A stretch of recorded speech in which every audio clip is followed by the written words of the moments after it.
So welcome, everyone. Thank you for joining us this evening. Tonight, we're going to be talking about invasive plants.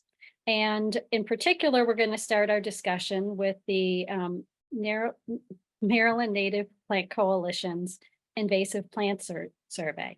So we're going to talk about the survey itself and why we did it. We're going to talk a little bit about the invasive plants that are bothering everybody and to talk about some legislation.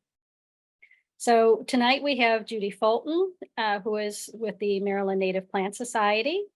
We have Kirsten Hoffman, who is with Green Towson Alliance, Jimmy Rogers, who is with Wild Ones, and I am with the Maryland chapter of the Sierra Club. We also have two very special guests. We have Senator Ben Brooks and Delegate Linda Foley, who are going to talk about some wonderful legislation that they are working on to try to help address the problems that we're facing. So just a little word about what the Maryland Native Plant Coalition is. Really, it's just a very informal group of a lot of different stakeholders who care about invasive and native plants. The members are the Maryland chapter of the Sierra Club, Maryland Native Plant Society, Green Towson Alliance, Greater Baltimore Wild Ones, Garden Clubs of America Zone 6, and several other environmental organizations who have been helping us out as well in this space, including nurseries and landscapers. And we're open to accepting anybody who wants to join or to help. I'm going to pass it now to Judy, who's going to talk a little bit about invasive plants. Thank you, Marie. So I'm very much preaching to the choir here, but I did want to set the scene a little bit by defining what an invasive plant species is. According to federal executive action, an invasive plant species has two basic components. One is that it's a non-native plant species. And then it also causes or is at risk for causing damage to the environment, the economy, and health. Now, an invasive plant, with that definition, and a lot of you are very familiar with this, characteristics include growing really rapidly and spreading like crazy so that the plant species outcompetes, overwhelms, and kills other plants. And it's very difficult to control an invasive plant once it's established because it's a big survivor. It knows how to survive, it knows how to multiply, and it keeps on going. One question that I often get is, are all native plants a problem? And the answer is, of course, no. I personally like to eat, and a lot of our crops are non-natives.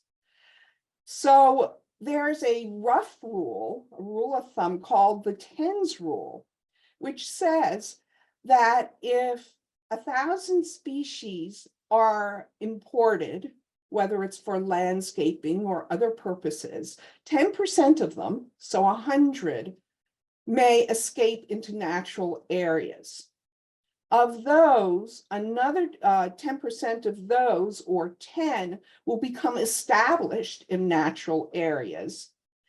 And only one of those initial 1,000 plants will become a highly invasive species. Because of these invasive plants, we've been seeing a real crisis.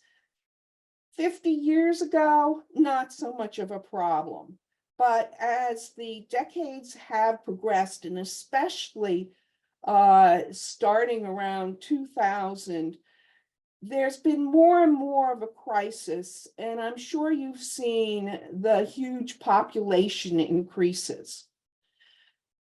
These plants really damage the environment. They damage biodiversity and our natural ecosystems. So for instance, there's reduced food and shelter for our native pollinators, our songbirds, other native animals. These animals are all dependent on native plants, and those native plants are being crowded out. Globally, 60% of extinctions are caused completely or in part by invasive plants. So they reduce plant and animal biodiversity. What's the result? Well, our bird populations, for instance, have decreased about 30% in the last 50 years. Now we're looking towards extinction of maybe 1/3 of the plants, native plants in the US, and 4 in 10 of our ecosystems are at risk for collapse. How do we calculate what the cost is?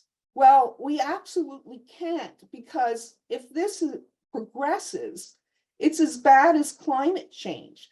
The Earth as we know it will no longer exist, and humans will be at risk for themselves going extinct. Let me talk about some details here. What's the effect on agriculture?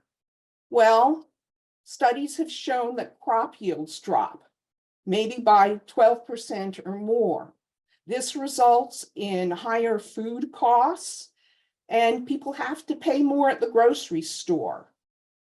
We always hear of farmers having some financial issues with the drop in yield.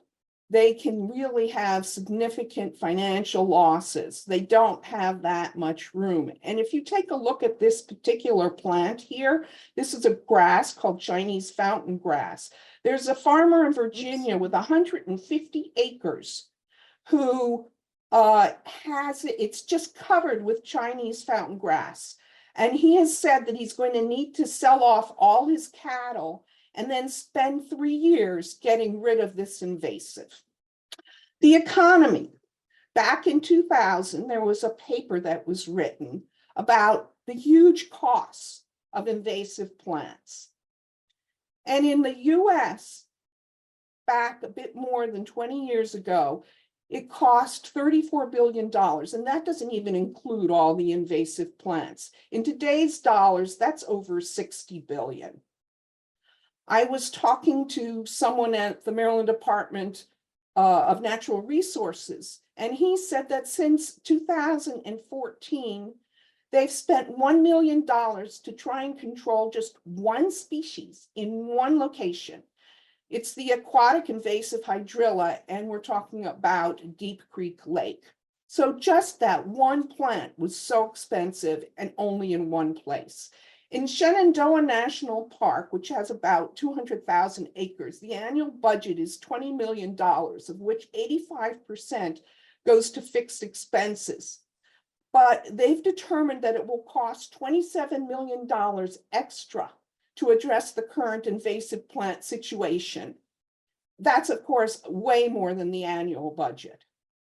In terms of human health, well, invasive plants can hurt Marylanders' health. Part of it is, yes, exposure to cancer-causing herbicides in farm fields and in other areas, but also some of the plants cause direct harm. For instance, this is an example, these 3 pictures of Japanese barberry, which a lot of you listed in the survey. And where you have infestations of Japanese barberry versus no Japanese barberry, there can be an increase of more than 3 times the population of our ticks that are infected with the Lyme disease pathogen. So there are real health risks here. Recreation. There are a lot of Marylanders who enjoy going to wild areas, but the invasive plants are affecting their experiences. Parks are becoming covered in monocultures of invasive plants. Our lakes and streams, For people who want to go boating, they might have problems if the aquatic invasives are present because they form masses. It can be difficult to go fishing. And then taking the big picture, climate change. Invasive vines climb our trees, girdle them, kill them, bring them down. And as you know, our trees are crucial for cooling. They have cooling shade, and they also absorb carbon dioxide. So with invasive vines bringing down our trees, we're experiencing higher temperatures throughout Maryland, throughout the US, worldwide. And this is a problem for all the population, but it's especially a social justice issue because of cities like Baltimore that are many degrees hotter than the surrounding areas. And having the trees brought down increases the temperatures in the heat islands for the people who are living in the city and might be less privileged.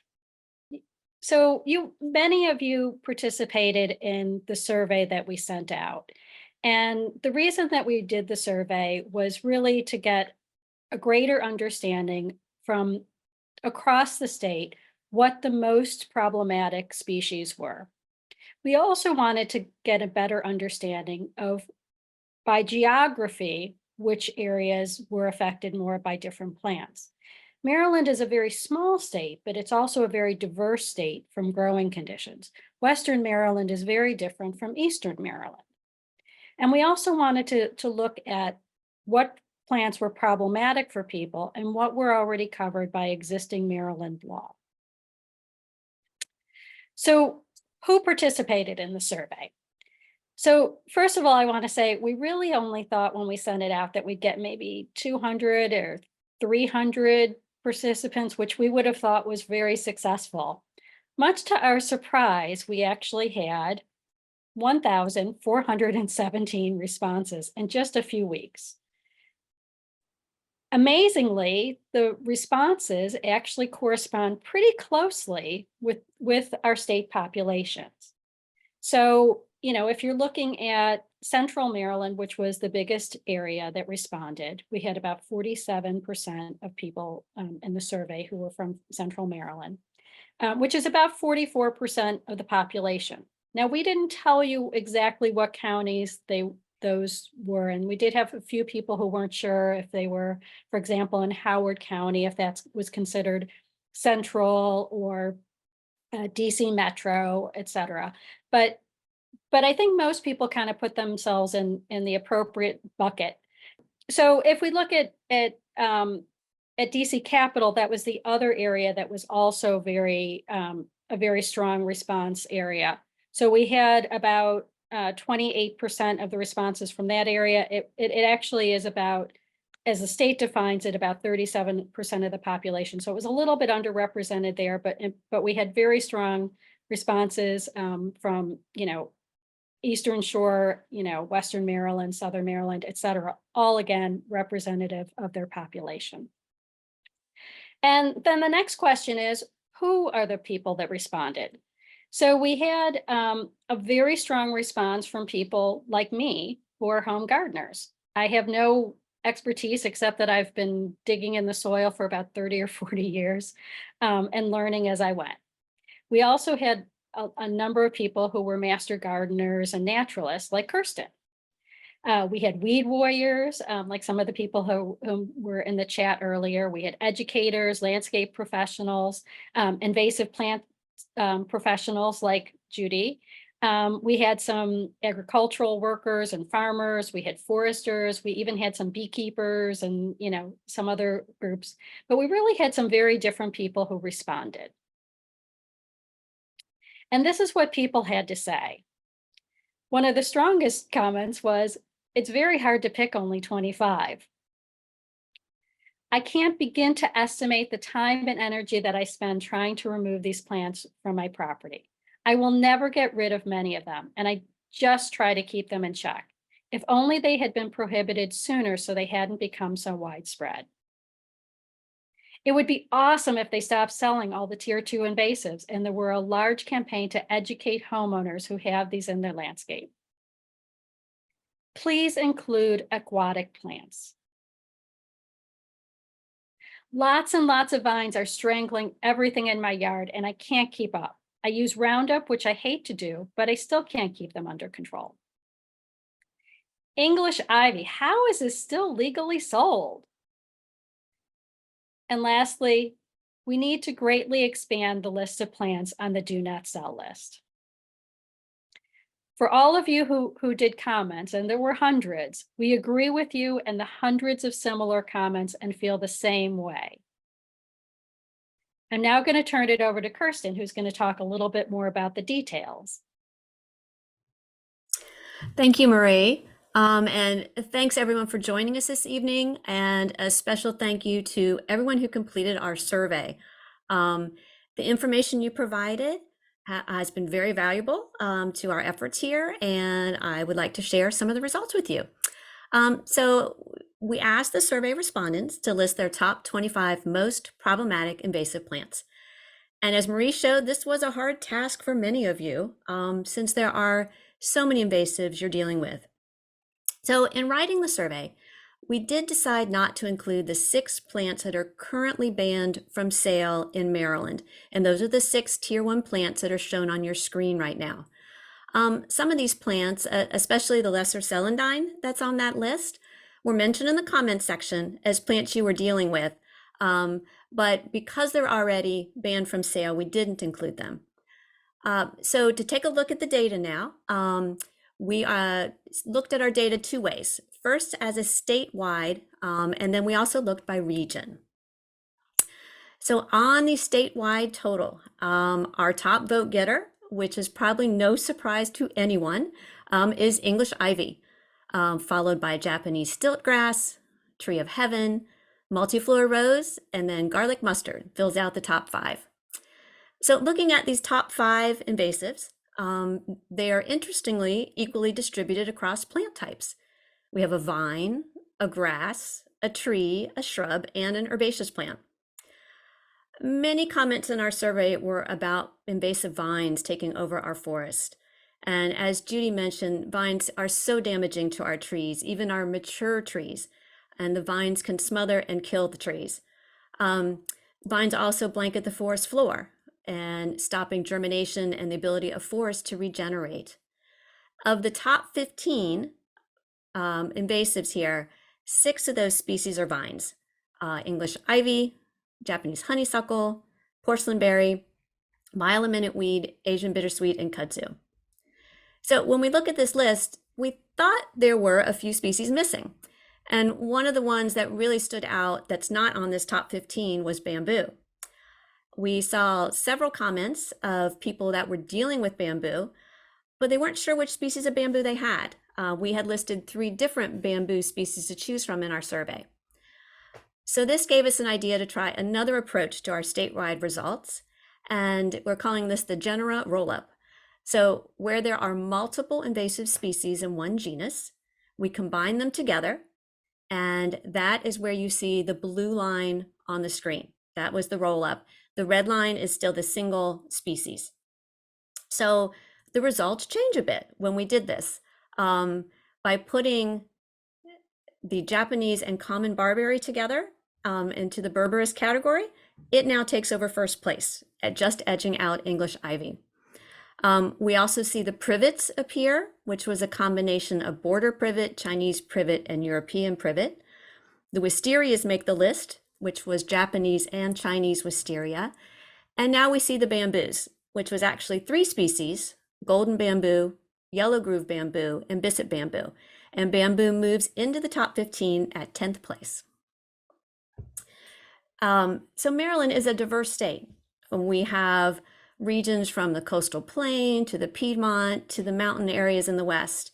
And we wondered how much variation we'd see in invasive plants across these different regions. We did find that in general, the most problematic invasives are thriving across most of our state's diverse growing conditions.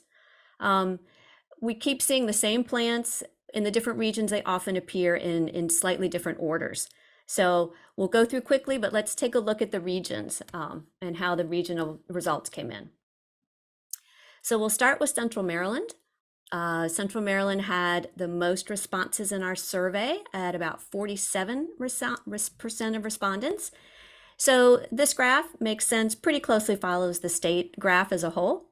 Central Maryland's top 4 match the state's top 4, but bamboo moves up to number 5 in Central Maryland, which was interesting, and that definitely Central Maryland's dealing with a bamboo issue. So now we'll move from west to east. The Western Maryland region had about 5% of total responses. And the main change in the Western region is the addition of the shrub autumn olive, and that moved into 8th position. Also appearing for the first time in the top 15 are burning bush and Japanese knotweed. And bamboo and porcelainberry, by our responses, seem to be less of a problem in Western Maryland and are no longer in the top 15. So next we looked at the DC Capital region with about 28% of responses. This list is pretty similar to that of Central Maryland, with English ivy and the barberries at the top of the list. Porcelainberry and wisterias, however, move up into their top 5 and have higher positions than from the Central region. Southern Maryland accounted for about 7% of the responses. English ivy still came out on top as most problematic, but the barberries moved down to 8th place. And Southern Maryland is the first region where we're seeing kudzu in the top 15. Next, we go to the Eastern Shore. This was about 9% of our responses, and it's a little different from the other regions. Coming on top here were the privets, the combination of border privet, Chinese privet, and European privet. And we also see a few invasives on the Eastern Shore's top 15 that didn't show up in the other regions, Phragmites, Nandina, and ground ivy. In our last region, which isn't really a region at all, but we wanted to allow those living just beyond our state borders to respond to the survey. As we often say, plants do not recognize political boundaries. And the invasives being reported by our surrounding states of Delaware, Pennsylvania, and Virginia mirrored pretty closely the invasives we're finding in Maryland. So there were relatively few respondents, just 40 out of the 1,400 for our adjacent states, but they are definitely seeing the same kind of problems that we are. Now, as I mentioned at the beginning of the survey results, we didn't include in the survey the Tier 1 plants that are already prohibited from sale in Maryland. We did, however, include the 13 plants that are on our Tier 2 list, which these plants are still being sold at nurseries. It's just at the point of sale, they have a warning sign. So of the 13 species on Maryland's Tier 2 list, 9 of them appeared on our statewide top 15 list, and one additional plant, Nandina, appeared in the top 15 for the Eastern Shore. So our current Tier 2 list has many of the species that our respondents found problematic. And we will talk about that a little bit more later in the webinar. And at this point, I'd like to turn the presentation back over to Judy to talk about our current invasive plant laws. Thank you, Kirsten. We've had an invasive plant law on the books since 2011. That's when it went into effect. And it was the initial law. And at that point, we were really ahead of everyone in the mid-Atlantic. We were on the leading edge. And the law allowed for evaluating invasive plants and then categorizing them either as prohibited or as regulated. In 2022, we had more legislation passed, so 2 years ago, and this added to the list of the plants that would be assessed to determine whether they were invasive, and took from the list of plants in the book, Plant Invaders of Mid-Atlantic Natural Areas. The Maryland Invasive Species Council has a non-regulatory list. It's a partial list of invasive plants. It doesn't cover all of them, but there are almost 300 plants on that list. That's in comparison to the 6 species that we've prohibited in over a dozen years. They can't be sold, they can't be propagated, and that's only about 2% of the 300 plants on the MISC list. To the right there, that picture is one of those 6 plants, yellow flag iris. The 13 plants that we've been talking about on the tier 2 list that require signage at the point of sale, that again is really dwarfed by the number of invasives in Maryland. There have been no species that have been assessed since 2019. And when you take a look at various papers, there's one that was done at the University of Massachusetts that said over 60% of about 1,300 plants that have been identified as invasive remain for sale in the eastern US. This slide returns again to the survey. And as Kirsten was saying, plants don't understand about political boundaries. So we took a look at the laws in neighboring states, including Delaware, Pennsylvania, Virginia, New York, and all the red boxes there are plants that are prohibited from sale in those states. Since we didn't include the tier 1 plants here in Maryland, you can see that there are lots of plants in Maryland that are prohibited elsewhere, but are not prohibited here. About 2/3 of the way over, under current tier, you can see Japanese barberry. That's prohibited in Delaware, New York, and Pennsylvania, but it is only on a regulated list requiring signage. So we started ahead and now we're behind, and we want to play catch up here and make the existing laws that we have on the books against invasive plants be more effective. And here we have Delegate Linda Foley and Senator Ben Brooks. They are stepping in and they are sponsoring legislation so that we address the problems that we have right now with invasive plants. And Senator Brooks, would you like to say a few words? I certainly would, Judy. And for the record, I'm Senator Brooks. I represent the 10th Legislative District in Baltimore County, and I'm certainly glad that the Maryland Native Plant Coalition invited me here. And I was also very happy to introduce a bill, a 2024 invasive plant bill. Now, Marylanders can combat invasive plants through various strategies, that's including manual or physical removal, herbicide applications, promoting native vegetation, and for us policymakers, legislation.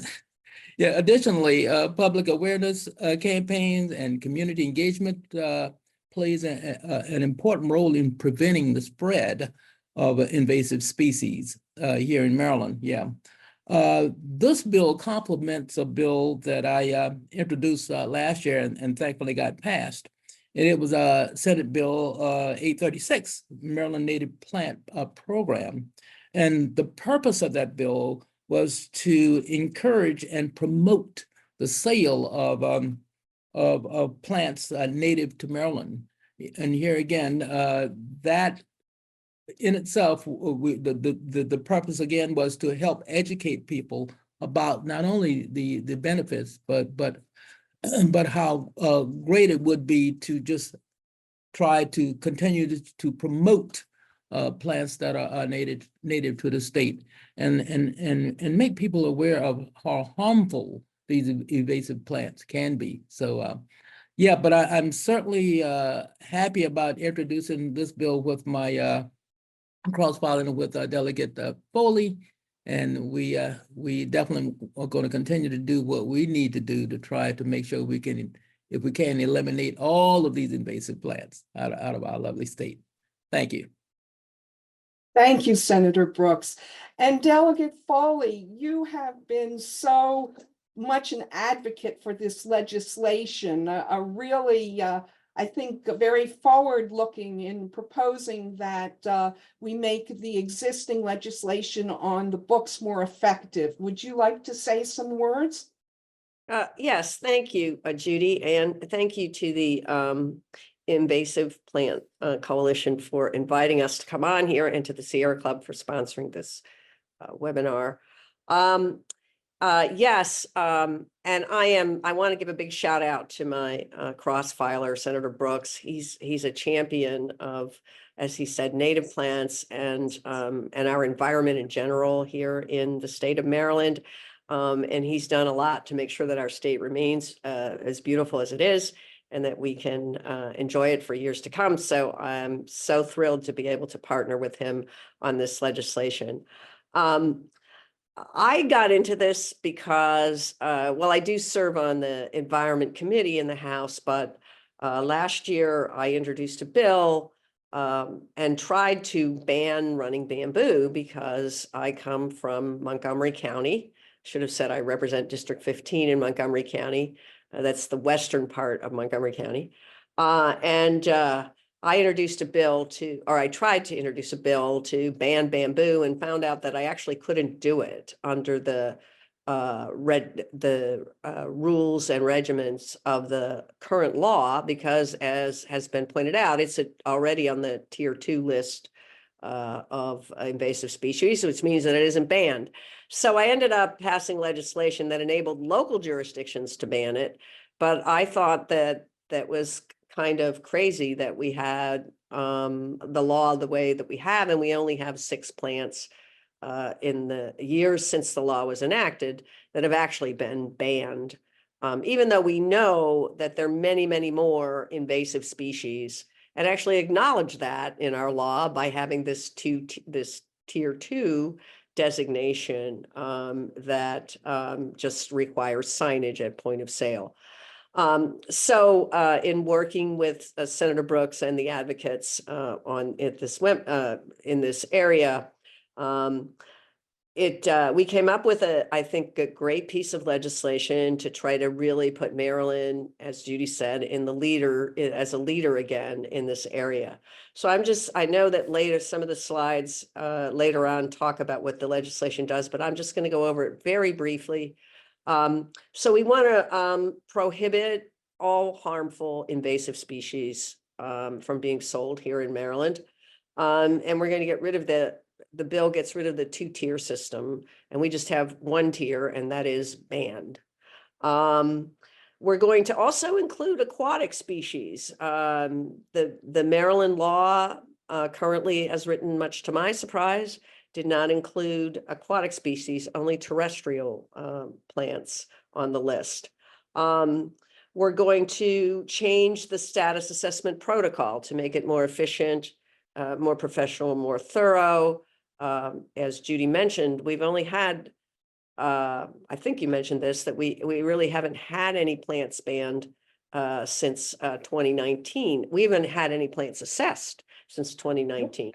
And part of that is because our assessment procedure is very complicated. So we're going to streamline it, make it better, make it more up to date. As I said, we're going to get rid of the 2 tiers.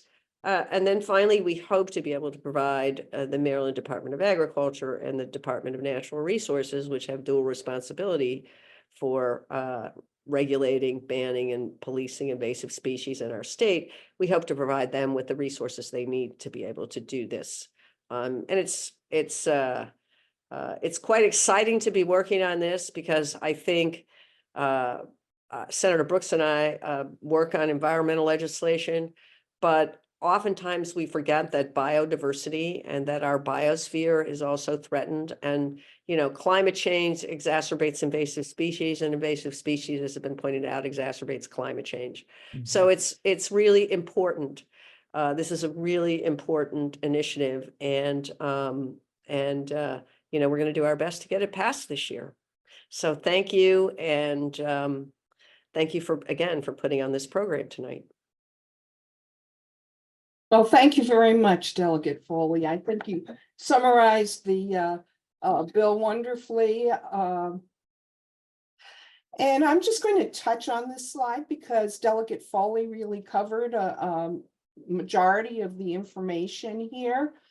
And as she said, we're expanding terrestrial commercial plants. In other words, those that have been sold, we're expanding them also to aquatic species and non-commercial species.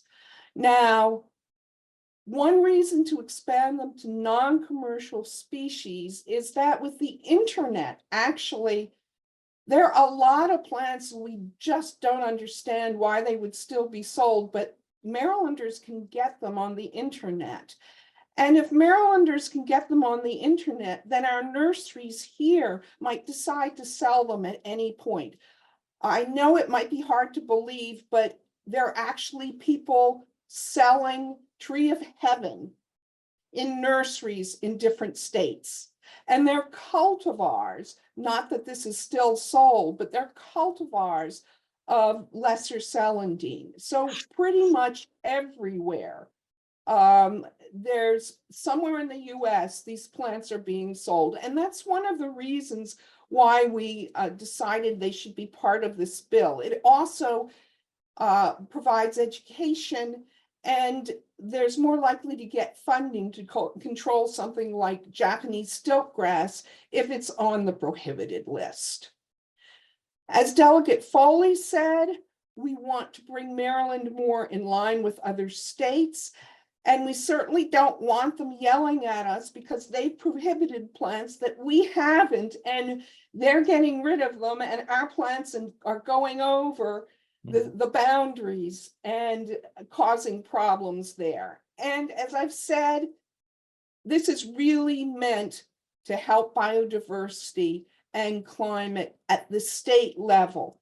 Everyone has to do their part. Every person, every city, every state, every country in the world. So Delegate Foley already touched on the assessment protocol, and this is one that other states are using. So it has been tried. It's an efficient approach, and the idea is to create the single consolidated list, and that will increase efficiency. It will increase impact, and it will increase clarity for the public. But of course, one of the reasons that we haven't had these assessments is we haven't had budget in MDA to do some assessments. So that's a very important part of this legislation. And as soon as Delegate Foley, when I was first talking with her, said that we would be looking at funding positions, I really felt that this has a chance to address what the crisis is now in Maryland. This is the full list of our tier 2 plants and the sign that's required at point of sale. The darker plants are the ones that were already in Kirsten's slide that people identified during the survey. The others, it's not that they weren't identified, it's just they weren't so high on the list. And I want to emphasize here that it's not that the tier 2 plants are less harmful. They're just as invasive. But because of the assessment process that we have in place, the Maryland screen, any species that has been here for 50 or more years and is widespread is never going to make it on the prohibited list according to the current law. So that's a really crucial part of the legislation that Delegate Foley and Senator Brooks are sponsoring.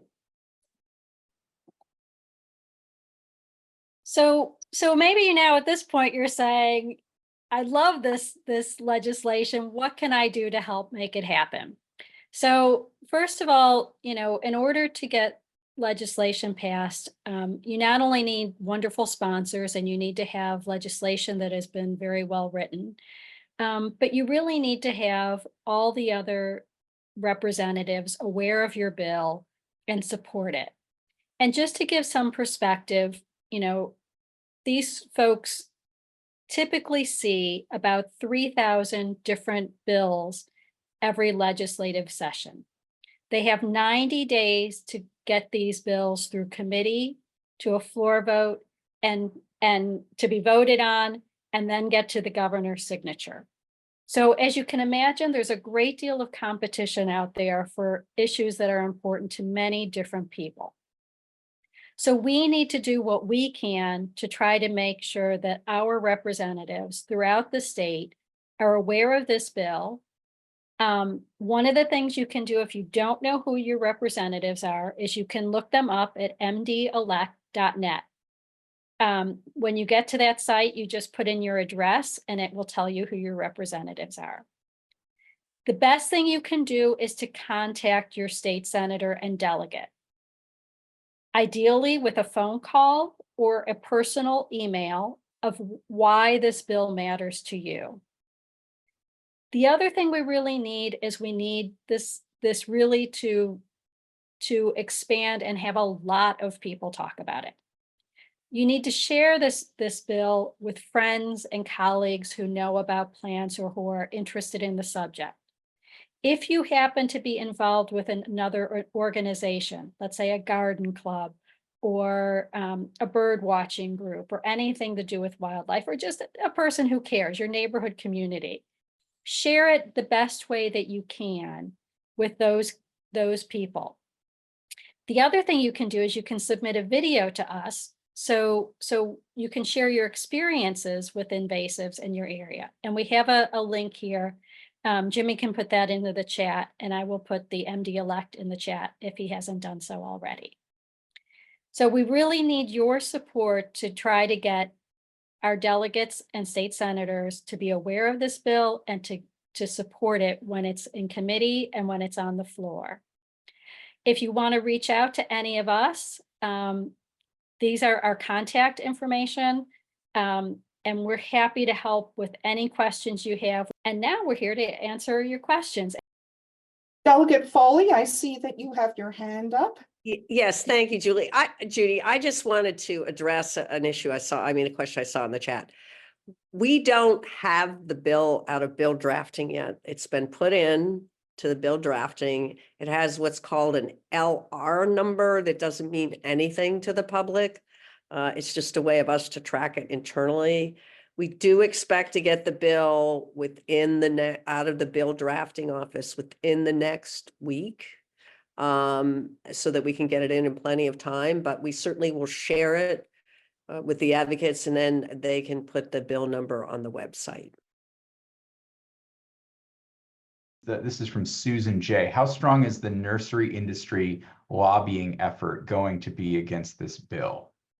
So we did meet about 2 weeks ago with Magic, for the lobby group that represents the Maryland Green Industries. They are kind of an umbrella group of several different organizations, which includes the Maryland Nursery Landscape Greenhouse Association, as well as a few other groups. I think we had a very good meeting with them. They want to read the bill before they weigh in exactly how they stand, but they understand the issues. They have seen tier 2 plants for quite some time now, and most of the nurseries are starting to phase their tier 2 plants out. So they understand the public sentiments and where things are going. Many are getting much more into native plants, which is wonderful too. So I think that we have the good potential to have them on board with us and work with us. And we're going to continue to work with them to try to make sure this bill will go through. And let me add to that, just an example of one of the species that a lot of people mentioned in the survey was English ivy. And there was an informal survey that they conducted of the professionals and the nurseries and the growers in Maryland. And not that many of them were actually selling English ivy anymore. The places that were selling English ivy were the big box stores, the national stores. So I think personally that it might be to their benefit if English ivy were prohibited from sale here in the state. So again, we're looking at this as the green industry, and we are hand in hand thinking of what is best for Maryland at this point. And we've also heard for the green industry that it's difficult for them to stop selling a plant if there are still a few people selling it. And then when consumers ask for it, they'll take their business to whoever has it. And it's easier when we all come together. And if there's a plant we prohibit, like English ivy, they know it's not available anywhere. So they have a level playing field. And it's easier for them to work with that kind of law. From the chat, several folks have asked, what are the prospects for the bill being signed by the governor? I'm going to ask Senator Brooks to take that one, or do you want me to take that one, Senator Brooks? I can take that one. I think if we can get it through, he'll sign it. I don't think we're going to have a lot of difficulty there. I was thinking about the bill last year, my Maryland native plant bill, and we got a little bit of pushback from some of the folks in the industry, but once we talked about it, then they were all on board. So we got it through. So yeah, but I think I don't think we're going to have. Well, there'll be some pushback, but I think we should be able to come to some type of meeting of the minds, and then if we can get it if we get it passed, I'm almost sure we'll get it signed by the governor. Yeah, I think in this year of the legislature, the biggest issue is going to be, we are vaguely encouraging increase in staff, and that's going to be the biggest, the biggest thing that we're going to have to address here in the bill because of the budget situation we're facing. Yes, that's true. I think one question about the survey was, how are we defining those regions? There's sort of like what's Central Maryland, what's Eastern Maryland. Do we have a good response there? Maybe Kirsten? So we really just wanted people to self-identify. We know those are not definite boundary lines, and we talked about doing it by county, but that made so many different jurisdictions then. And we really just wanted to have a less than 10 regions so that we could look at. So people did self-identify. So you pretty much chose whatever bucket you wanted to put yourself into when you responded to the survey. Yeah, and defining our state, Central Maryland, Western Maryland, like Capital Area, Southern Maryland, and Eastern Shore are actually known sort of things. So if you Googled it, you'd go on, you'd find that there are certain states or certain counties within the state that are generally considered to be in these regions. We just didn't provide that in the survey to be so prescriptive to people. So like I said, there could be some people, in Howard County, which is traditionally part of Central Maryland in these definitions, who may feel more of an affinity to being more part of the capital region. But we weren't really trying to be that precise, quite frankly. Again, we really only thought we were going to have 200 or 300 responses, that we had such an overwhelming response, and that it was across the whole state was really wonderful, and is really great support for this legislation, and also really speaks to what a pain point this is. That so many people took the time to complete the survey is really, very, very impressive.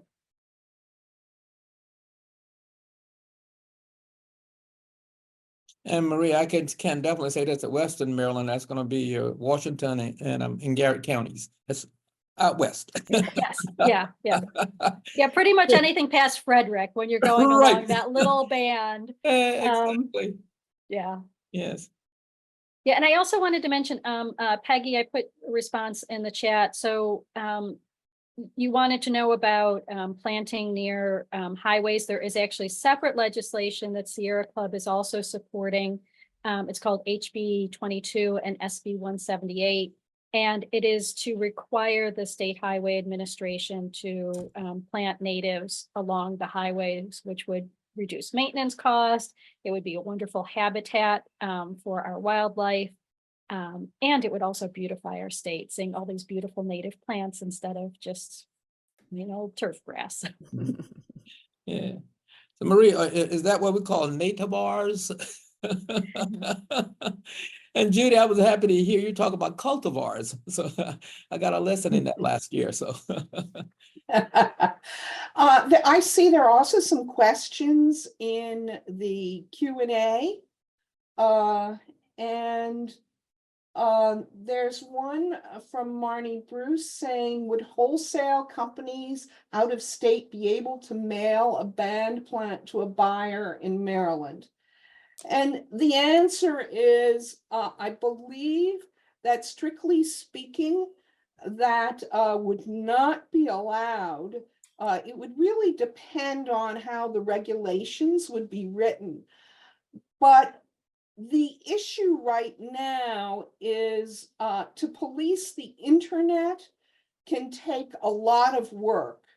And although Delegate Foley and Senator Brooks are asking for an increase in headcount to do the assessments and also do the enforcements, you need probably a whole department and get into questions of national legislation across state borders.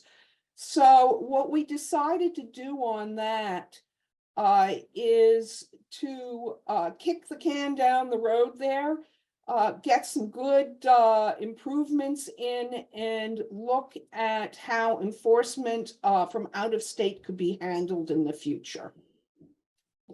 And I think we would have to talk to our federal partners on that, but because that would be interstate commerce. So yes. Yeah, I think our first goal is to get us, get a list. Right. Get a list so that we can say, these plants are banned in Maryland, and, people, you're not allowed to buy them, you're not allowed to sell them, you're not allowed to plant them. And if people do it and break the law, then maybe we need to figure out, how people get around it. But I think that's what everyone is saying is correct, that's for future. That's a future battle. Right. And we have Yeah, There's a question from Susan J. How long does it take to actually ban the invasives if the bill is passed? That's an excellent question. And when you pass a bill, one of the things that gets determined is when it will be effective. So for instance, Senator Brooks's bill on natives is effective July 1, this coming July 1, because there is budget that goes along with that. And there was no way, based on when the legislative session is, to have the money in place in 2023. So budget can affect the effective date. The tier 2, if tier 2, all the species there are folded into the prohibited list, that will be folded in upon the effective date of the legislation. However, in the existing legislation, something that we're not changing is that there is a certain amount of time that growers and retailers will have to get rid of their inventory, sell their inventory until the plants are completely banned. We don't want to do the green industry in with this bill by having them throw out plants that they've sunk a lot of money into. That's not our intention at all. Personally, what I would love to have in the bill, but there's no way to get it in there right now because of the budget situation is just like you can have a gun buyback. I would love to have an invasive plant buyback. But unfortunately, it's not the right time for that. So we're going to have in the legislation this go into effect as soon as it is feasible, but that's dependent on a number of different factors. We have some procedural questions I want to address. So I think we addressed the effective date. I don't know that we know the exact effective date yet. And then for each plant, there's a little bit of a different timeline. And if we have time on that, we can talk about that in a little bit. I do want to answer a kind of procedural question. Where are the committees for this bill? And I'm going to just put in the chat. That's the Environment and Transportation Committee and the Education, Energy, and Environment Committee. You can look those up. And obviously, if your representative or rather your delegate or senator is in one of those committees, once we have the final details on the bill, we would love you to reach out because that's an important place to make your voice heard.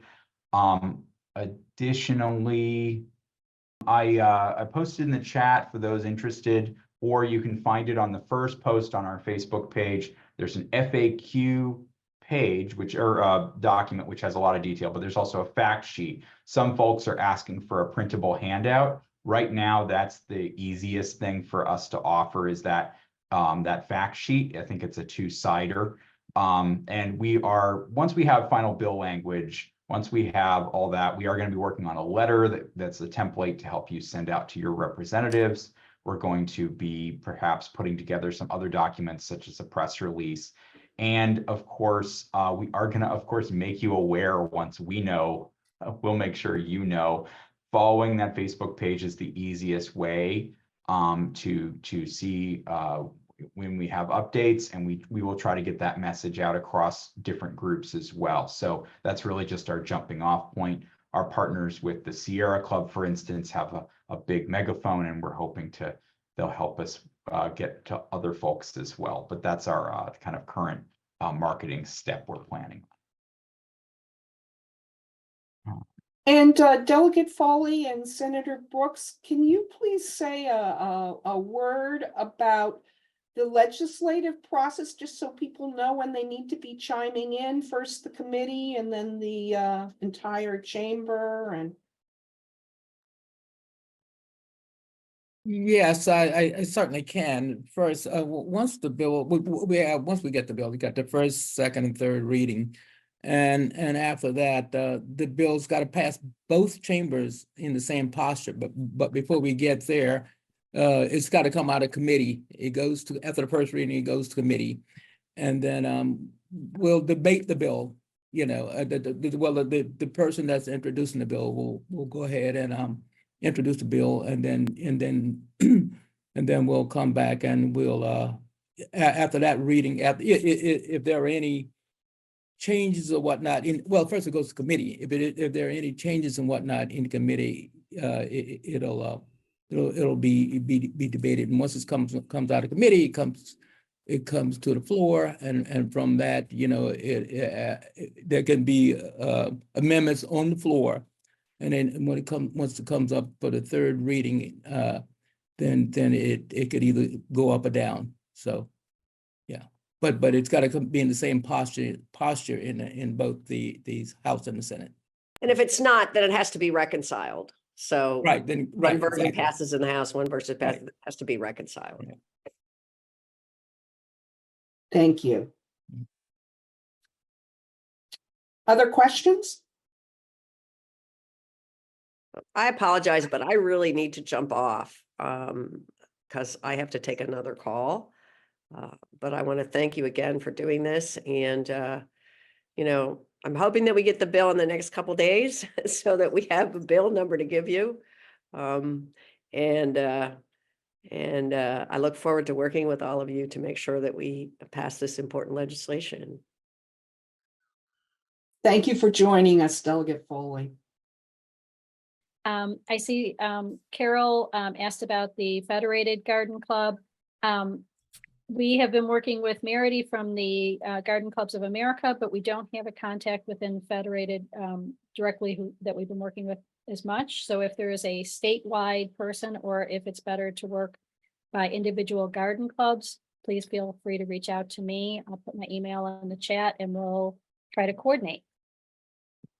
And maybe a good follow-on to that in general, there are, I think a lot of the people on the line are regular gardeners, or maybe they're involved in their community. But we are looking for a subset of folks who have either professional connections, they're representing a city or municipality, or they're in the nursery industry. If we are looking for additional testimony that we can put into our packet. Marie, should they just reach out to you via that email if there's somebody who can provide testimony? Sure, people can reach out to me and I'll give them a call and we can discuss things. I can answer questions, whatever you need.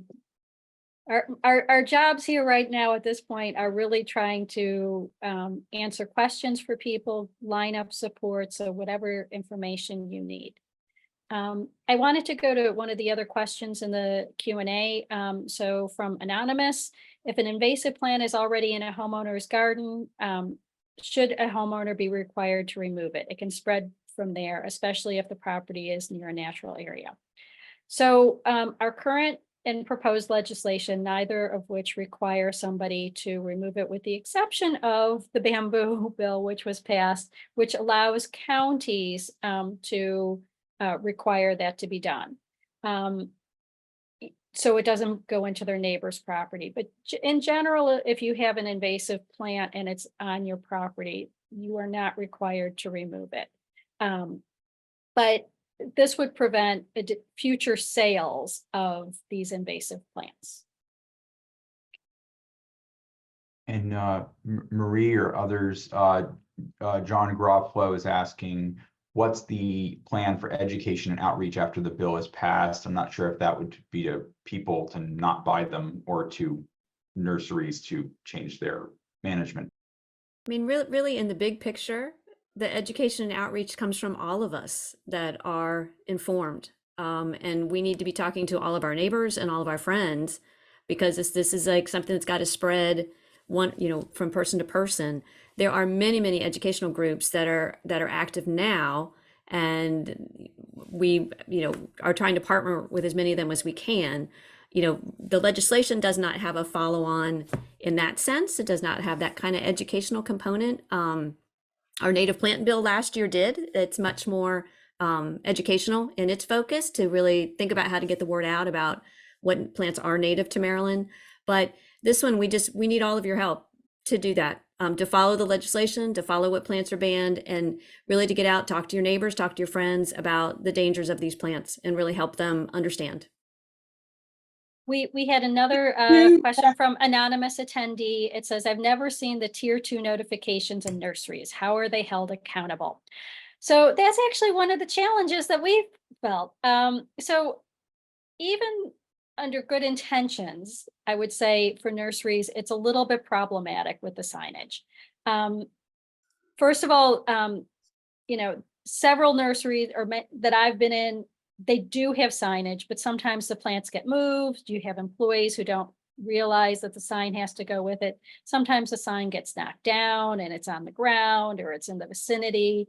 And quite frankly, the sign right now just says plant with caution. And we kind of all joke about that, ourselves, because what does it mean to plant with caution? You could be really careful putting it in the ground, but is that really going to stop it from spreading? Of course not. The wind, the water, the birds, other wildlife, humans, we're all going to spread the seeds of that, whether we try to or not. There's really nothing that you can do once you put it in the ground outside to stop it from spreading, if it propagates in any of those ways. So it's a real challenge. I don't think that most people even understand the tier 2, what it means. They don't realize that many of those plants are just as harmful as the ones that have been prohibited. And it's it's confusing. It's also in just English. You know, we have many people who are not English speakers. So just to say one other thing, though, that the Department of Agriculture does actually do inspections periodically of nurseries to enforce that. So they are supposed to go into nurseries, and I believe they certainly do. And they check to make sure that the 13 plants that are on the tier 2 list do have the signage. And so they do their very best to uphold that. But again, we just think that it's an ineffective classification. And it's worth saying that there will be a window where the bill hasn't yet taken effect. If we're successful in this effort, there'll then be a window of drawdown for some of these plants to sell off over 1 year or 2 years for woody plants.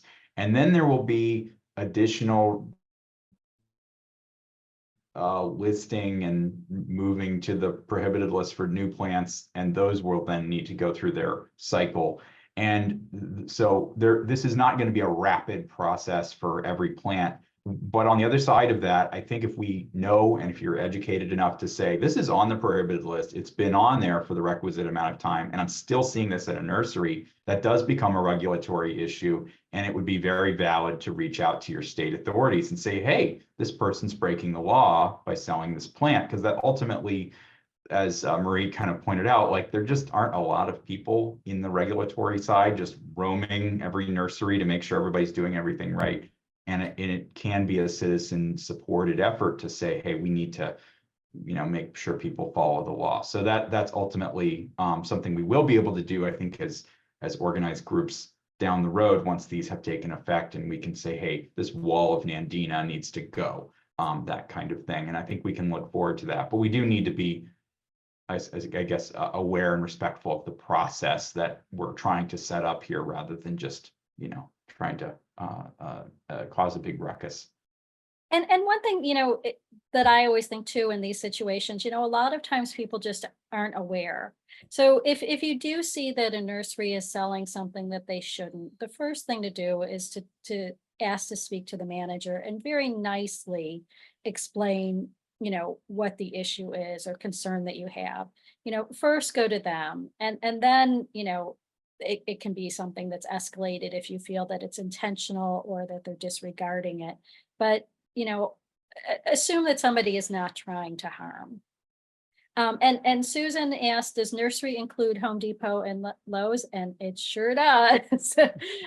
They have captured a very significant share of the trade in plants. And unfortunately, that's detrimental to our local nurseries here in Maryland, which is unfortunate. And they really have less seeming awareness and concern for natives and invasives, which is very unfortunate. So if you are in a Home Depot or Lowe's, I ask everyone in the springtime, ask them where their natives are. Ask them to see a selection of natives. And if you're seeing something that is invasive, talk to them and explain why it's not a great plant. I mean, we're really hoping to get this legislation passed, but we are all advocates and we're all consumers, and stores care about what consumers think. I want to address some of the questions in both the chat and the Q&A that are talking about other legislative components that would make sense in a bill like this. And what we're trying to do here is be realistic and put together something that will get passed. But just because something is passed does not mean there can't be follow-on legislation in the future. So I'm seeing wonderful ideas that people are having here. And frankly, a lot of them we originally wanted to put in the bill. But again, we're trying to be realistic because it's important that we get some protections against invasive plants, but we can't do everything at once because that's not how legislation gets passed here in Maryland.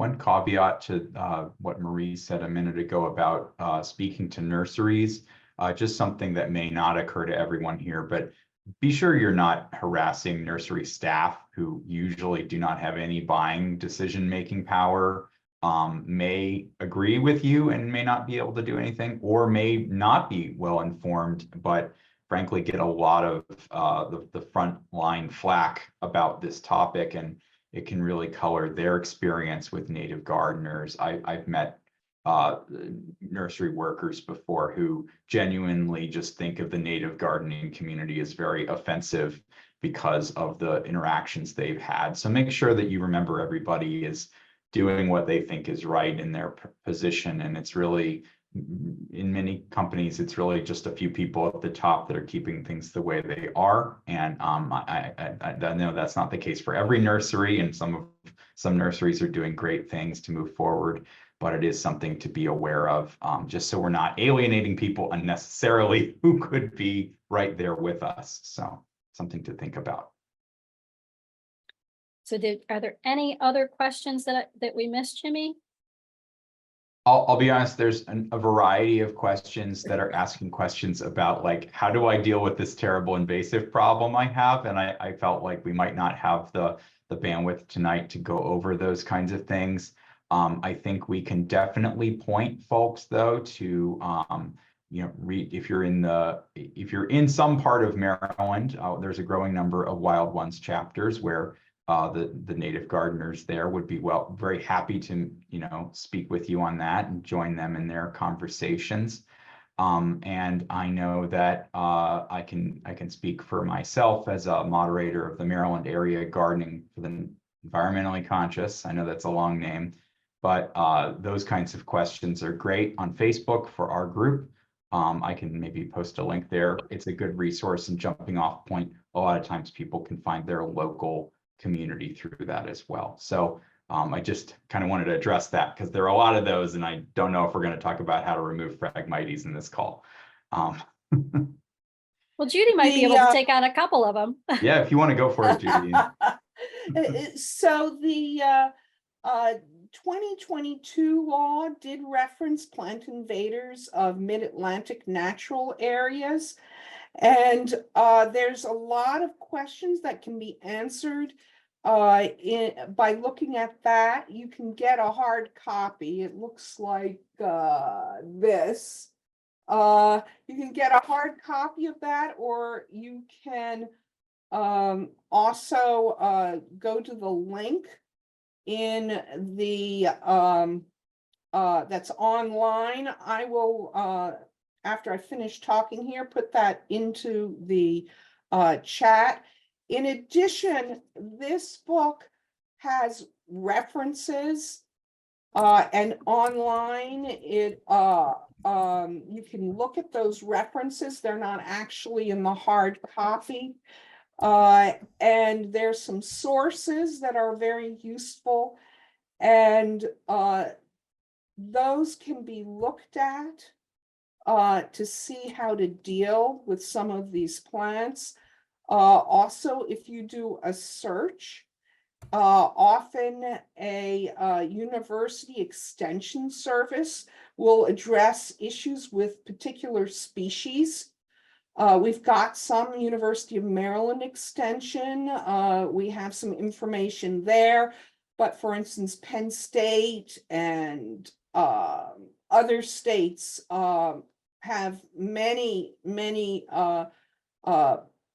sources of information on how to deal with invasive plants. There is something called the Blue Ridge Prism. That is PRISM. Again, I can put it in the chat, or Jimmy, you could put it there. And they are putting out fact sheets on individual invasive plants. So that will answer a lot of questions. Is there a committee that reviews invasives? And the answer is yes. That is in the 2011 legislation that we have it's called IPAC, and they do review which plants to add to the invasive list. And from the 2022 legislation, when Judy talked about that, There's a long list on the list of plants that the Maryland Department of Ag puts out that they will be reviewing next. So you can kind of see the plants that are in the queue that would be coming. And if this legislation gets passed, the assessment process would be more efficient, quicker, wouldn't take as long as it would in the current situation. So it's a good list to reference. Yeah, I Let's see. just posted in the chat. That's the if you Google it, you usually get the old one. So just be Yeah. aware of that. It has to say 2023 on it or later.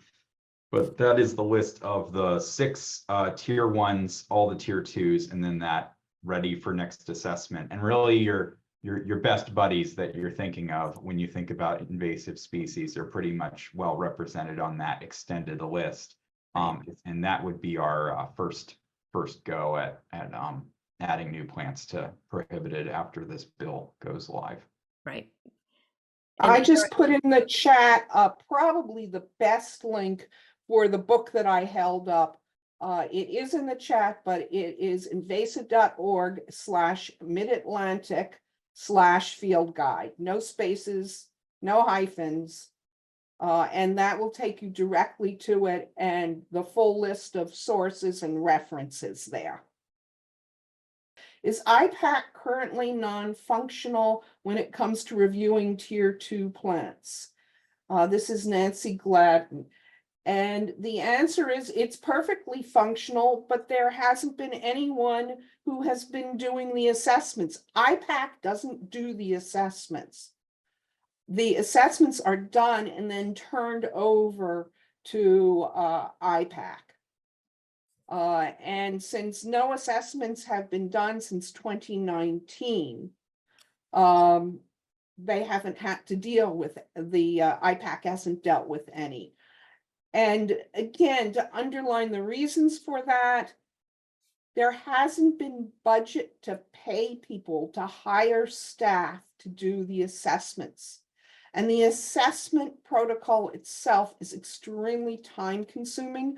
Someone described it as like writing a master's thesis. The new assessment protocol that we're looking at is used in states like Delaware for their 2022 law. And it is a very thorough assessment, but it is more streamlined so that it would take much less time to do an assessment for an invasive species. So that combination of the long assessment process and the lack of staff is what has resulted in no more assessments being done up until since 2019. The last of the assessments went through IPAC, and the species were listed in the regulations in 2020. So IPAC is an excellent group, and it's one of the aspects of the older law, the original law, that we are suggesting, well, we are not changing. I'd like to add that when we put out the link for the presentation, that last slide does have our emails, and you can be contacting us. You can reach us. And please do send us any of your questions that we didn't get to, because there were a lot of questions in that chat. So we are happy to continue the dialogue with you. Oh, somebody was wondering about if any landscape architects are versed in natives. Actually, we discovered that there's a program that's open not just to landscape architects, but anybody who's interested that is around native plants. Chesapeake Bay Landscape Professionals. Yes, there is definitely a program, and my understanding is that she has trained between 1,500 and 1,600 people. They have a certificate. And apparently interest in this area is growing. My background is actually in marketing, and I have been really noticing that articles are coming up on native plants all over the place, even in the Wall Street Journal, which is not exactly what you would think of being a traditional influencer in that space. But you know, all sorts of areas, you know, from Martha Stewart talking about natives and invasives on her site. Pinterest is seeing a lot more volume of traffic of people interested in it.